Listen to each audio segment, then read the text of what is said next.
They stood in my living room like strangers. No, worse. Like vultures circling something they assumed already dead. My mother's eyes skimmed the walls, the glossy floor, the faint cedar scent and the quiet of money. My brother propped himself against the doorframe, arms folded, grinning as if he owned the air inside. My father remained mute, but I saw it, the same indifference he wore 5 years ago when he turned his back on me. "Nice place," my brother said. "Shame it's not yours anymore." I didn't answer. I simply stood there, hands steady, pulse calm.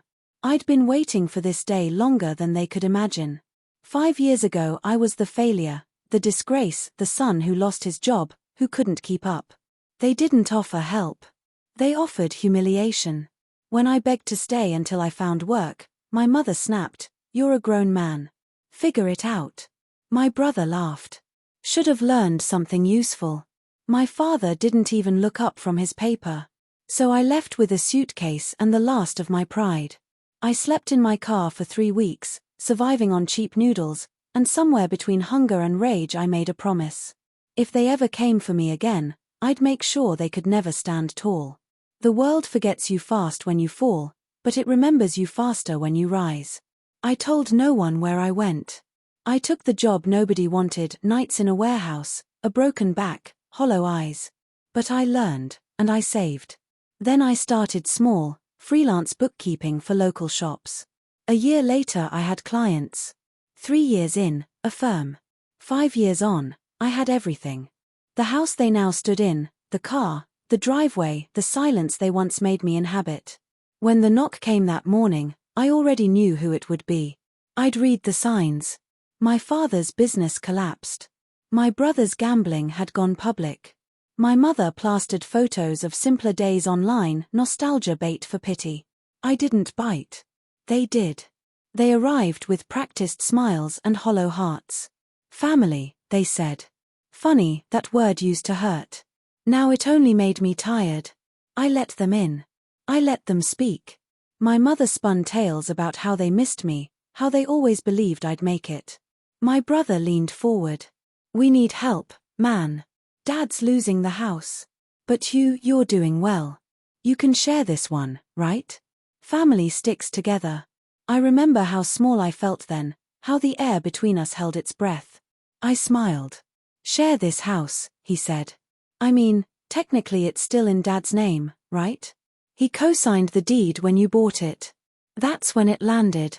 They hadn't come for forgiveness. They'd come for ownership. They assumed I was still the fool who signed whatever they told me to. They thought I didn't know. 5 years ago, rebuilding taught me one lesson: power doesn't come from love. It comes from preparation. 2 years ago I changed the deed. The house wasn't in my name anymore, it belonged to my company, listed as a corporate asset, legally shielded, financially untouchable. And because my father had once tried to forge a co-signature for tax reasons, there was already a pending fraud file with my lawyer. I never pressed charges. I simply waited until the moment was right. My mother's voice sharpened. "We're not asking. We're telling you.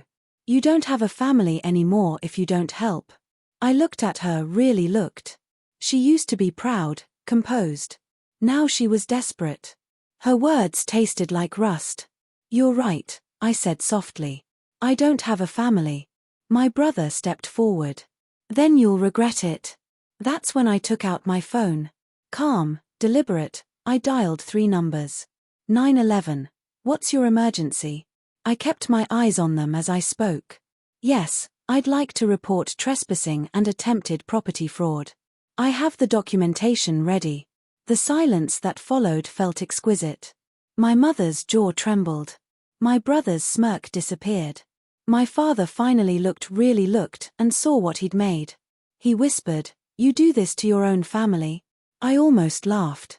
"You did it first." Officers arrived within minutes. I didn't flinch as they escorted them out. I didn't gloat. I didn't say a word. Revenge doesn't require noise. It requires timing. When the door shut and the house quieted, I stayed in the same spot. My heartbeat was steady. My mind was clear. I walked to the window, watched the flashing lights recede, and whispered to the empty room, "You shut me out. Now I've shut the door.